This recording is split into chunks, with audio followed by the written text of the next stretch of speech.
Well, it's bad news for Afrikaans musician Steve Hofmeyr and his music career. MultiChoice Group said they won't be broadcasting any content with him in it.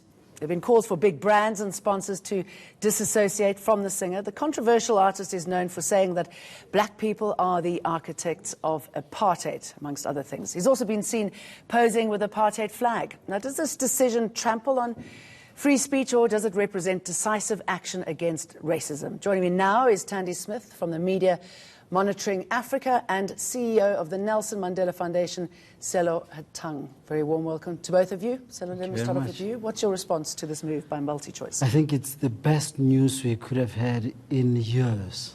And corporates now are taking action that we've been asking of corporates for a long time.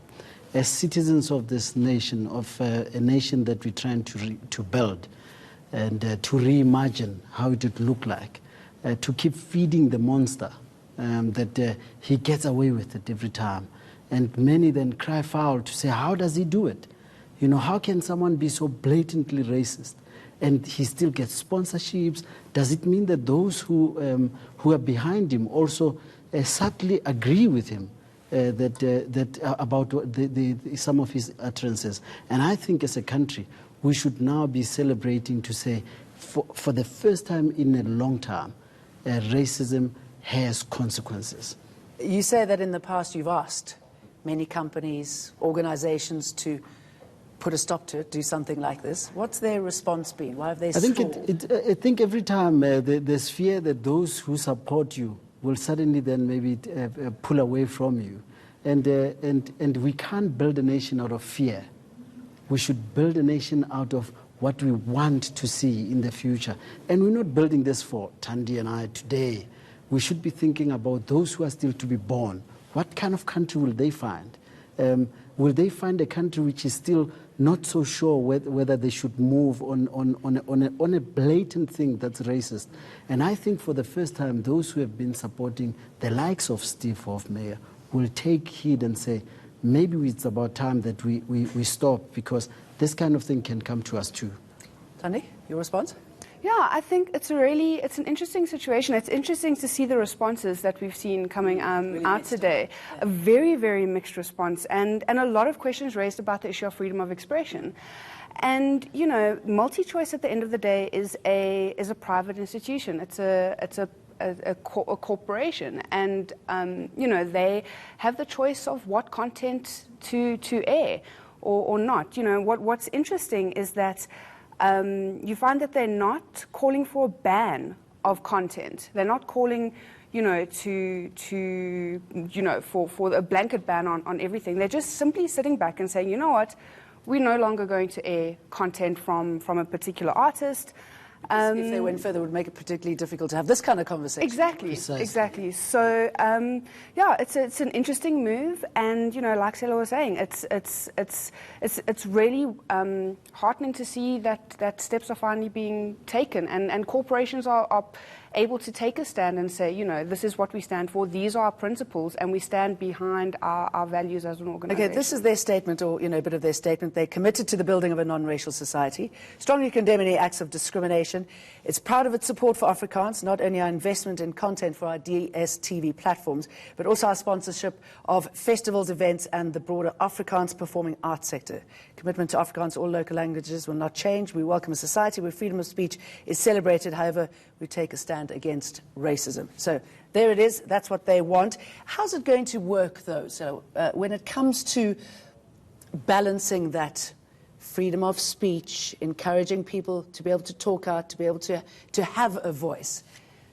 You know, Jane, I think we should take a moment and always just reflect. And I'd love to hear what Tandy has to say on this, because it's interesting that whenever you touch racists, the first thing they run for is freedom of expression, which is also limited. Racists in punt on black people's dignity, the very cornerstone of our constitution. Our constitution says every other right is limited except human dignity because of our history. Human dignity is the one which is a cornerstone. And every time people like these say things that they say, it's time that we take, hey, guys, freedom of expression also has limits. And it's time that we no longer just run to it as if it's the ultimate. Okay, I mean, you know, we've had censorship in the past. How do we make it work better for us this time? So, again, you know, talking about freedom of speech, when should that call be made, and how does it work in the media? Well, I mean, exactly what's being said. You know, we live in a country where our freedom of expression is so enshrined in what we do, but you get people who take it too far. You know, and that is why we have the limitations around hate speech and racist speech. That's why we've got limitations around freedom of expression. But at the same time, to everybody, not just the Steve Hofmeyrs, the absolutely. politicians who also talk about. Absolutely. So we'll see MultiChoice taking a position on them too. You know, if MultiChoice decides to do that, then they do. But the point is that we've got freedom of expression, we exercise those rights, but there are limitations. But you know, on the other side of that, we live in a country where these issues are really, you know, deeply entrenched in a painful history, and we also need to talk about these issues. So it's a very difficult balance to find, and you know, you almost have to deal with it on a case-by-case basis.